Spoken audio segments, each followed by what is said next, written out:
Okay, piano players, it's week 5. We have a super cool song to work on this week. Song Zombie by the Cranberries. It gives us a chance to talk about something that piano does a lot more than guitar and other instruments. So we'll go to the other angle for you to see what is happening with that. And then we'll practice it with the recording so you know exactly what to do for this week. All right, so let's switch over to the cell phone cam. Sorry for the shakiness again. All right, so here's piano cam yet again, meaning shaky cell phone. We have our notes that we looked at last time: C, D, E, F, G, A, B, C. And this song actually uses all the same chords like we did last time. We have E minor, we have C, we have G, and then we have D. Okay, but you can see our hand is actually jumping around a little bit more, which actually makes it a little tricky. So we're going to work on something called voicings. So in a chord, you have 3 notes. Like E minor, our first chord is E minor, or regular E, G, and B. Okay, but if we play any combo of those 3 notes, like I'm going to play this B, and this G, and this E, that's still an E minor chord. It's all the same notes.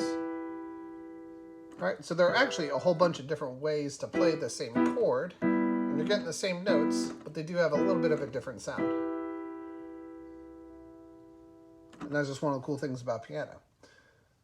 Where we can use that to our advantage so that we don't have to move our fingers around so much.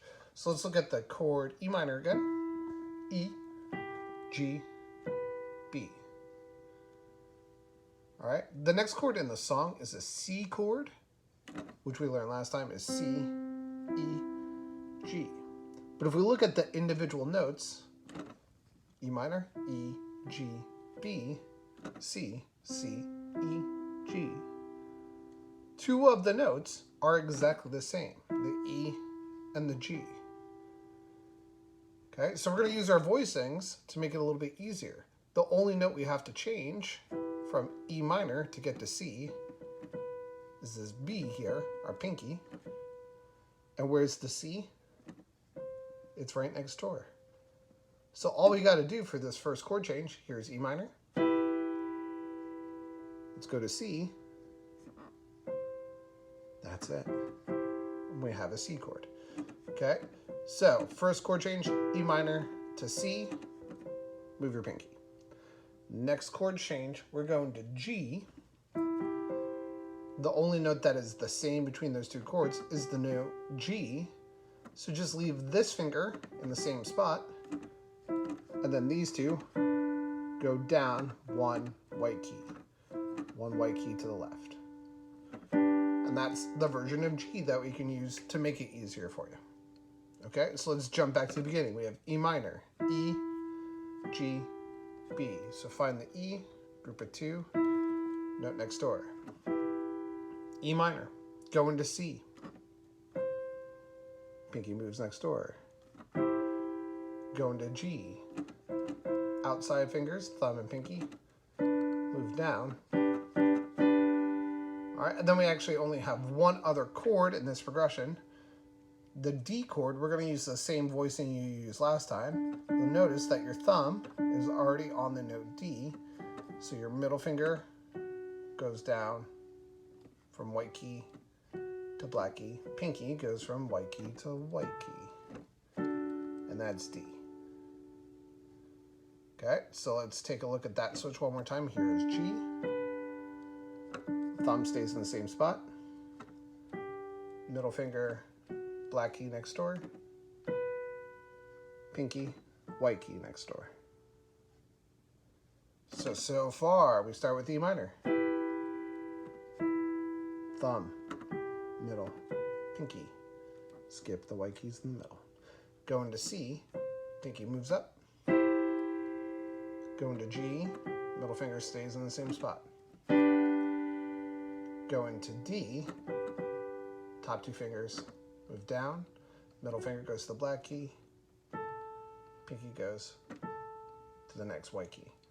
All right, now to get to E minor again, to start all over again, we are going to shift all 3 fingers, and they're just going to go over 1 key. And then you repeat. And that's the whole gist of it, okay? So let me play with the rhythm so you can see how the changes work. So here's E minor 4 times. 1, 2, 3, pinky change. Outside fingers change. Top 2 fingers change. One more time, and E minor. Pinky change. Outside fingers change. Top 2 fingers go down, and then float it back up. So you should work on that a couple times just to make sure you get those finger switches. Next step, I want you to pull up the lead sheet, which is back on the Google Classroom, so we can see how the song is put together.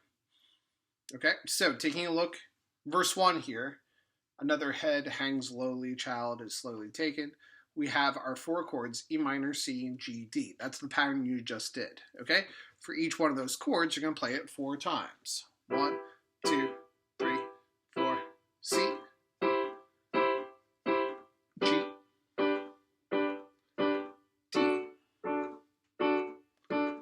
Okay? Then you switch to the next line. Oh, it's the same pattern. We have E minor, and then C, and then G, and then D. Okay, and as you keep looking down, you will quickly see that it's all the same pattern the whole time. Okay, so you just have to keep going through that pattern. What if you're somebody that gets a little confused by all the notes as we keep going through? Well, you can use the words of the song to help guide you. We know that we play each chord 4 times. Okay, so we're going to do 4 chords for each of the chord symbols there.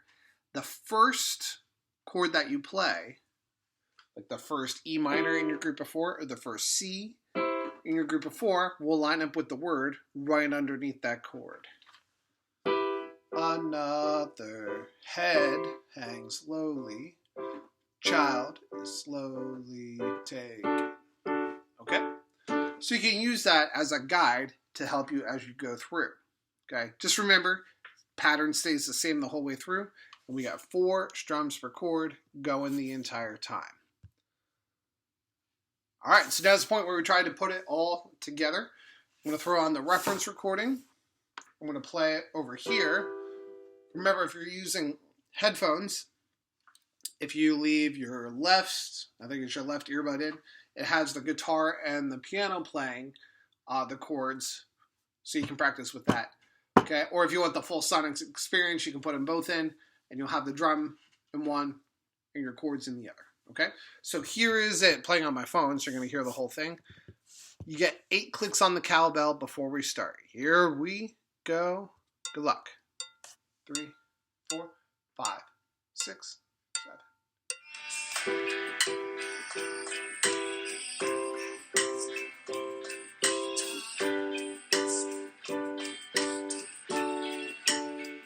Next line, E minor, then C, then G, then D, E minor, C,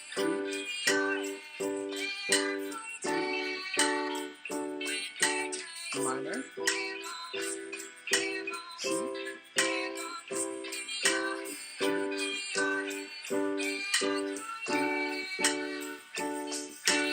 minor.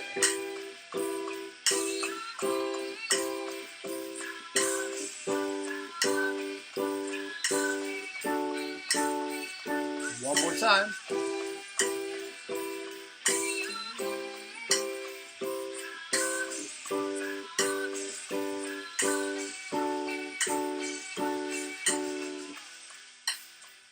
And that's it. That's all you got to do this week, okay? So, practice chords first. Make sure you can get the switches to happen. Practice it with the reference recording. Use the lead sheet as a guide. Okay, use the resources that are available to you. And if you have questions, make sure you use the most important resource, which is me, because I have that kind of ego. Okay, so send me questions, see me in office hours, and try to have a little bit of fun with this. It's a really cool song once you get it down. Okay, if you have any questions, let me know. Have a great week. Good luck with everything.